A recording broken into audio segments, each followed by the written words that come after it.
students. Today I will discuss about the remuneration of the directors. The remuneration payable to the directors of a company, including any managing or whole-time director, shall be determined in accordance with the provisions of Companies Act, either by the articles of the company or by a resolution, a special resolution, if the articles so require.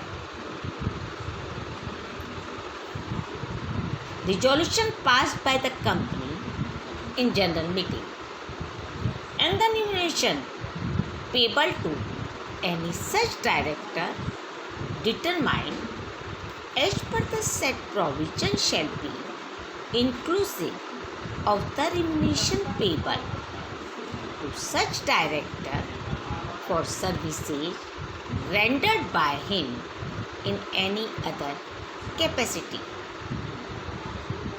Regulation of directors' remuneration becomes necessary for several reasons.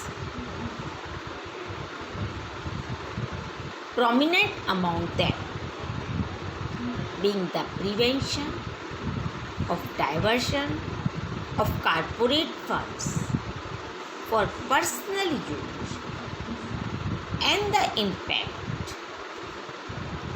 while the unduly high executive reward as upon the rest of the society.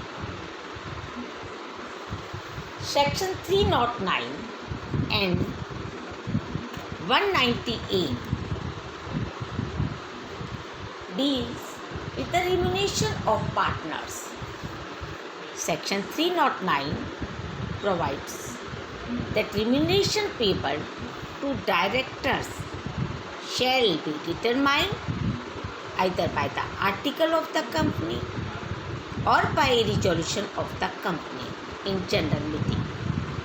The resolution may be ordinary or special as the article may require, but whatever amount or mode of payment may be so determined, it shall be subject to the provision of section 198 and 309.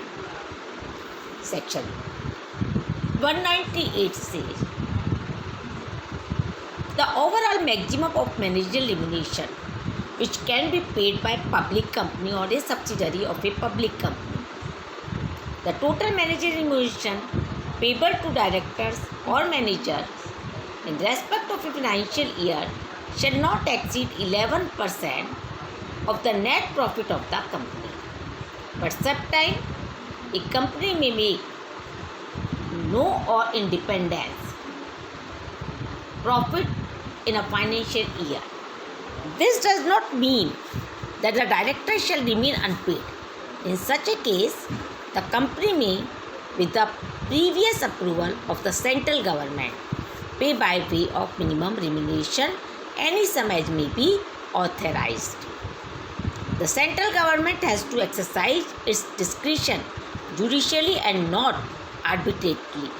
The Company Law Board refused the sanctioned minimum remuneration to the ordinary directors of a company under the policy that part-time directors should be paid only when there are profit.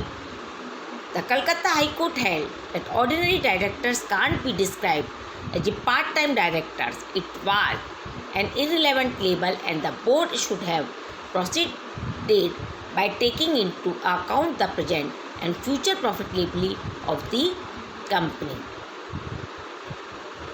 In order to make this limit effective and to prevent directors from drawing more money in the guise of collateral benefits, the explanation to section 198 provides that the word remuneration shall include any expenditure incurred in providing free accommodation and other amenities connected therewith. Any expenditure